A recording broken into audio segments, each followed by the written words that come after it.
छत्तीसगढ़ सामान्य अध्ययन से संबंधित 10 प्रश्नों पर रोज हम डिस्कशन करते हैं, जो कि सीजीपीएससी और सीजी व्यापम के परीक्षाओं के लिए बहुत ज़्यादा इंपॉर्टेंट हो सकता है। सीधे हम लोग क्वेश्चन पर चलते हैं। तो आज का पहला क्वेश्चन मैंने लिया है, निम्न में से कौन एक श्रमिक नेता थे। तो इनमें से कौन एक श्रमिक नेता थे ये आपको बताना है।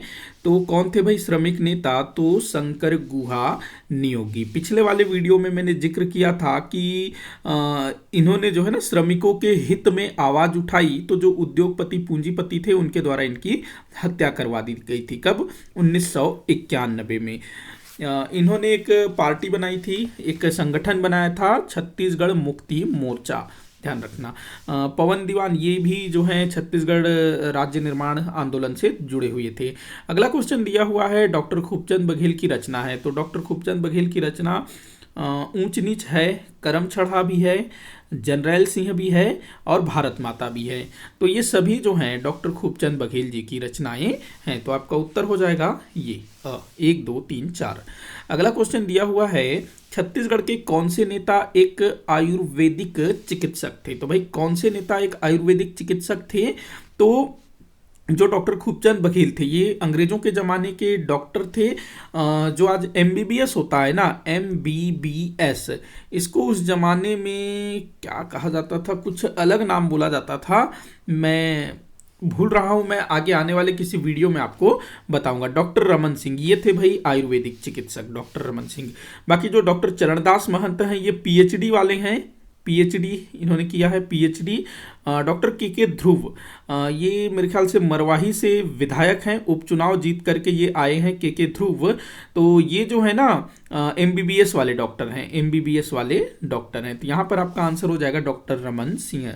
अगला क्वेश्चन दिया हुआ है, 5वीं विधानसभा में किन विधानसभा क्षेत्रों के लिए उपचुनाव हुए। तो अभी 5वां विधानसभा चल रहा है ना अभी, तो ये भी ध्यान रखेंगे। अभी कौन सा विधानसभा चल रहा है? 5वां विधानसभा। तो कहाँ कहाँ पर उपचुनाव हुए? देखो कोटा में तो नहीं हुआ। कोटा में कौन? रेणु जोगी है ना अभी विधायक कोटा में, रेणु जोगी, छत्तीसगढ़ जनता पार्टी। मरवाही, यहाँ से मरवाही से हैं के ध्रुव। मरवाही से कौन है? के ध्रुव। अभी पीछे मैंने बताया के ध्रुव, डॉक्टर के ध्रुव। दंतेवाड़ा से हैं देवती कर्मा, देवती कर्मा। यहां से है चित्रकोट से राजमन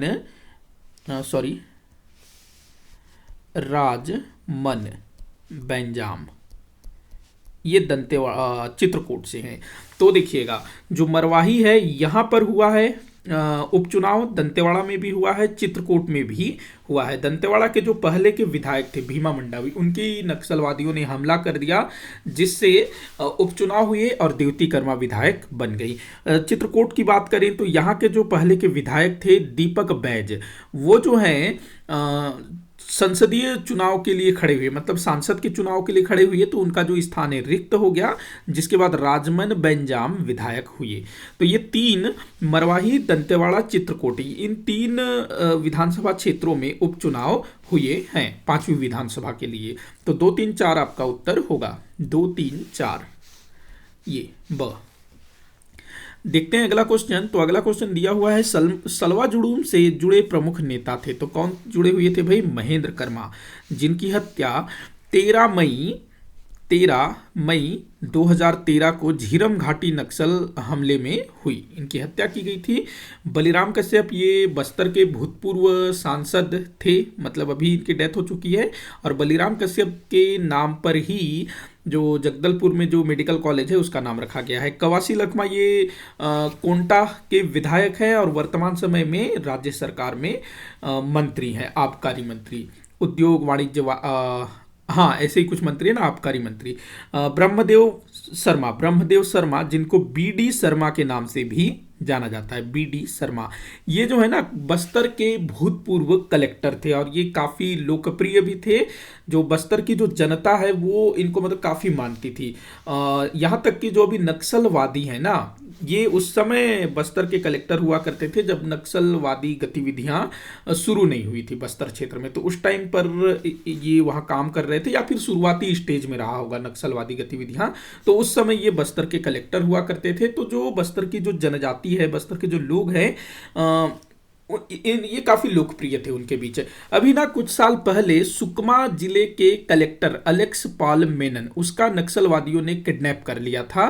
तो नक्सलवादियों ने उस कलेक्टर को छोड़ने के लिए डिमांड रखी, मतलब कि ठीक है हम छोड़ेंगे, लेकिन बातचीत करने के लिए आप जो है किसी को भेजो। तो जब सरकार ने पूछा कि आप बताओ हम किसको भेजें, तो नक्सलवादियों ने किनका नाम बताया?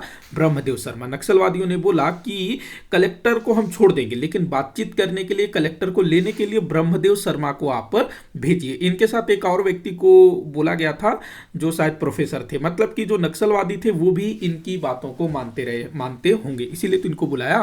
तो ये चीज भी आप ध्यान रखना, Sukma collector Alex Paul Menon, उनका नक्सलवादियों ने किडनैप किया था, छुड़ाने के लिए ब्रह्मदेव शर्मा को बुलाए थे। तो ये भी ध्यान रखेंगे। तो महेंद्र कर्मा सलवा जुडुम से जुड़े हुए थे। सलवा जुडुम क्या है? तो जो नक्सलवादी गतिविधियां हैं उसको रोकने के लिए सरकार द्वारा एक संगठन बनाया गया था जिसमें आदिवासी युवकों को संगठित करके नक्सलवादियों के विरुद्ध तैयार किया जा रहा था। अभी इसको जो है ना जो हमारा सर्वोच्च न्यायालय है उसके द्वारा इसको प्रतिबंधित कर दिया गया है सलवा जुडुम को। तो महेंद्र कर्मा इससे जुड़े हुए थे, ध्यान रखना। अगला क्वेश्चन देखते हैं,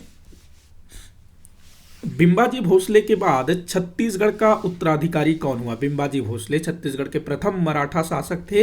इनके मृत्यु के बाद ब्योंकोजी भोसले ये जो हैं छत्तीसगढ़ के उत्तराधिकारी हुए। जिसने क्या किया भाई? सूबा शासन की शुरुआत की ना, मतलब ये छत्तीसगढ़ नहीं आना चाहता था, नागपुर नहीं छोड़ना चाहता था, तो इसने जो है छत्तीसगढ़ को नीलाम करना शुरू कर दिया, बोली लगवाना शुरू कर दिया कि जो सबसे ज्यादा राजस्व वसूल करके देगा उसको मैं छत्तीसगढ़ का सूबेदार बना दूंगा। तो महिपत राव पहला सूबेदार हुआ जिसने अधिक बोली लगाई और छत्तीसगढ़ का सूबेदार बना। तो ब्योंकोजी भोसले बिंबाजी भोसले का उत्तराधिकारी। अगला क्वेश्चन दिया हुआ है, निम्न नदियों में से सबसे छोटी नदी कौन सी है? तो भाई सबसे छोटी नदी कौन सी है?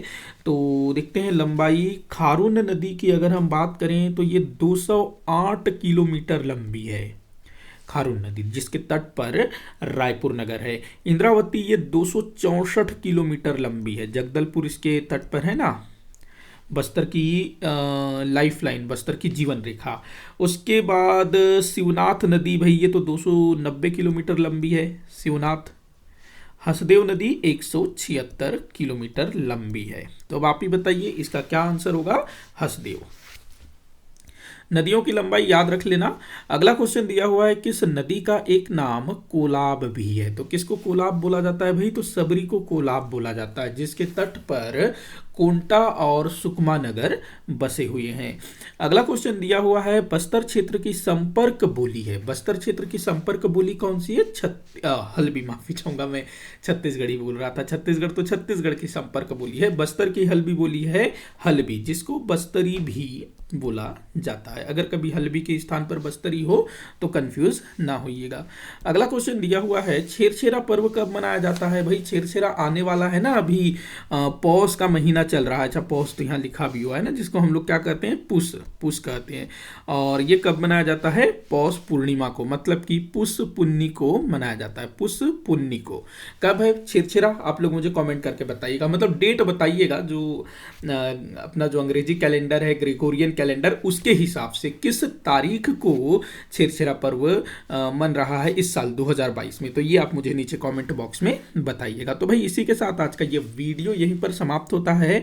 आप लोग मुझे कमेंट करके बताइएगा कि आपसे कितने क्वेश्चन सॉल्व हुए। किसी भी क्वेश्चन में कोई भी डाउट हो जरूर बताइएगा। वीडियो को जितना हो सके उतना आप शेयर करिएगा, लाइक करिएगा, चैनल को सब्सक्राइब करिएगा। वीडियो को आखिर तक देखने के लिए आपका बहुत बहुत धन्यवाद।